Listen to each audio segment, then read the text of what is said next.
loves, welcome and welcome back to my YouTube channel. How do you feel watching my videos without subscribing? How do you feel sitting there watching my video without leaving a like, being impressed by what I'm posting without even leaving a comment? Oh, it's really bad. I think just consider subscribing, liking and commenting. Support me by doing that. It won't cost you anything.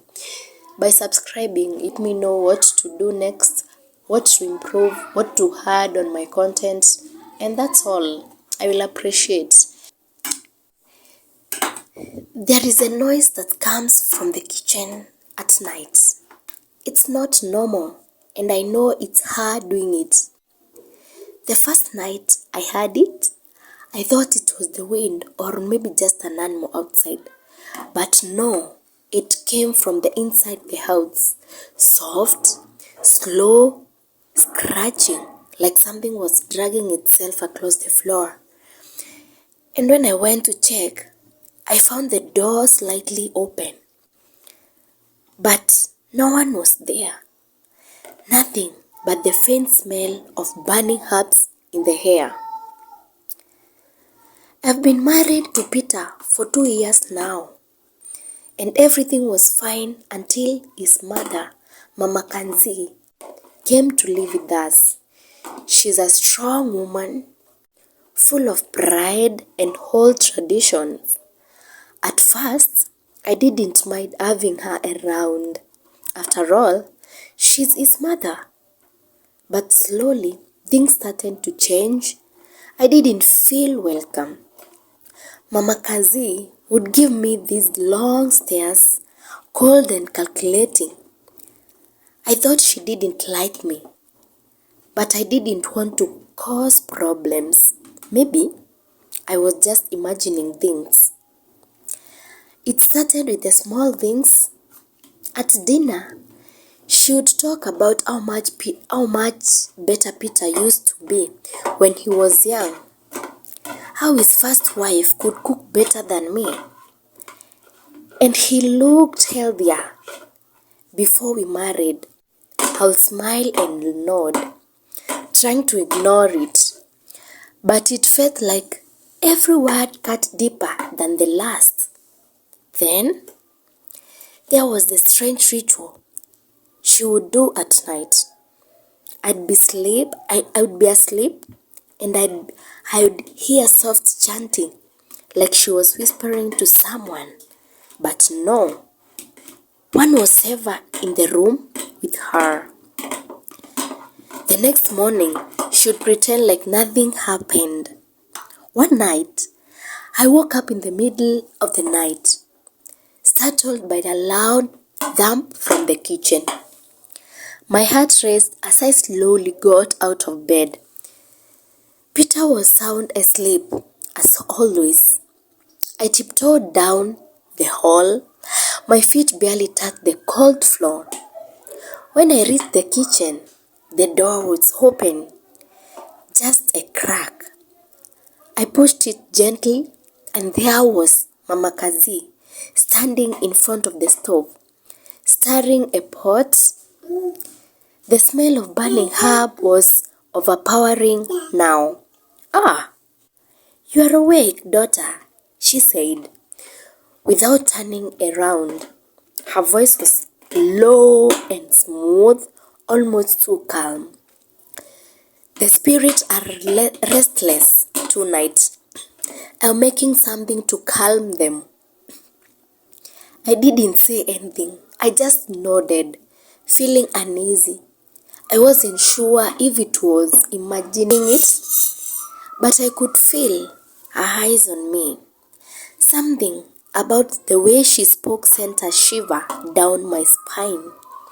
I forced a smile, excused myself, and went back to bed, but sleep didn't come easy that night. Days turned into weeks into months, and things didn't get any better. Mama Kazi's presence became heavier in the house.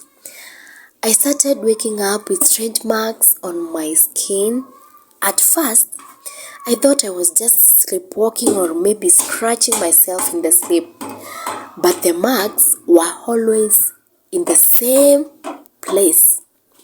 On my wrists, my ankles, they looked like small burn marks, shaped like circles, as though someone had pressed something hot against my skin. I asked Peter about it, but he shrugged it off. He said I was probably imagining it, or maybe I was stressed out from work. I didn't seem concerned at all, but I couldn't shake the feeling that Mama Kazi was involved.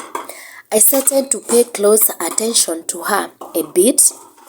I noticed that she would always be in the kitchen late at night, and every time she spoke to me, there was that coldness in her voice, like she was hiding something.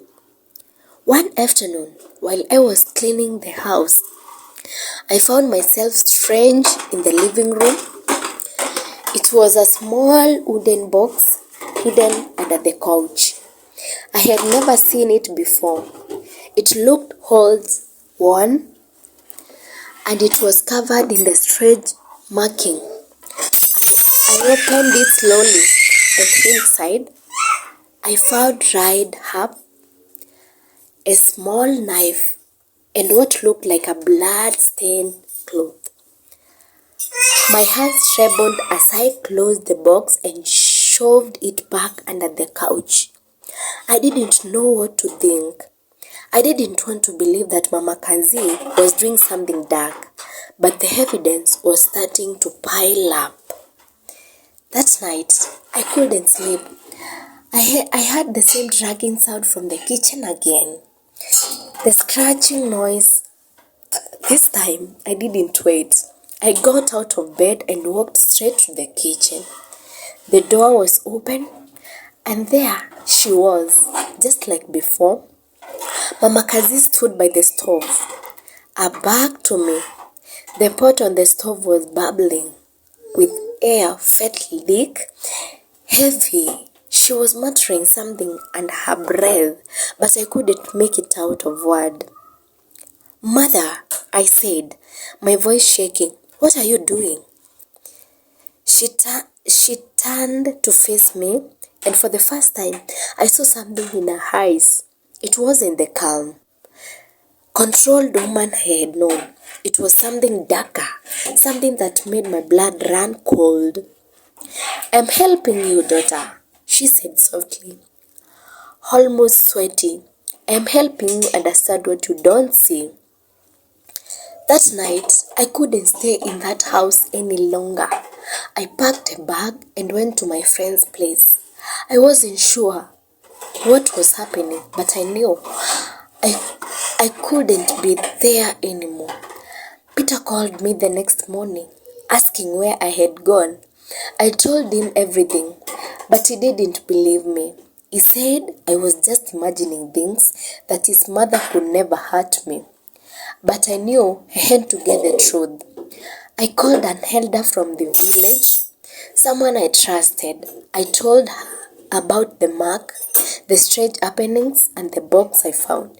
She didn't say much at first, but then she told me something that made my heart drop into my stomach. "Mama Kazi is not just a mother," the elder said. "She's a healer, yes, but not in the way you think. She practices dark magic. The marks you've been seeing on your skin are from her ritual. She has been using you to complete her work." I couldn't believe it. I was stunned. I didn't want to believe it, but deep down, I knew it was true. The elder explained that Mama Kazi was trying to drive me away so she could take Peter back into her control. It wasn't just about me, it was about power. I confronted Mama Kazi the next day. She didn't deny it. Instead, she smiled at me. That same cold smile, and told me that she had always known I would find out. You should have known, she said, her voice low. You were always in the way. But this time, I wasn't afraid. I had the elders' help, and with their guidance, I performed a cleansing ritual. It was hard, but I stood fast. I watched as the power she had over my husband broke. When it was over, Mama Kazi was gone. Peter was free, and so I was. We left the house that day, moving far from her reach. But as we walked away, I could still feel her presence in the air, like a shadow following us. I don't know if she's really gone for good, but I know one thing. I will never let anyone control me like that again. The lesson we get from this story is that sometimes the ones you trust the most can be the ones who hurt you the most. Trust your instincts and never let anyone take your power.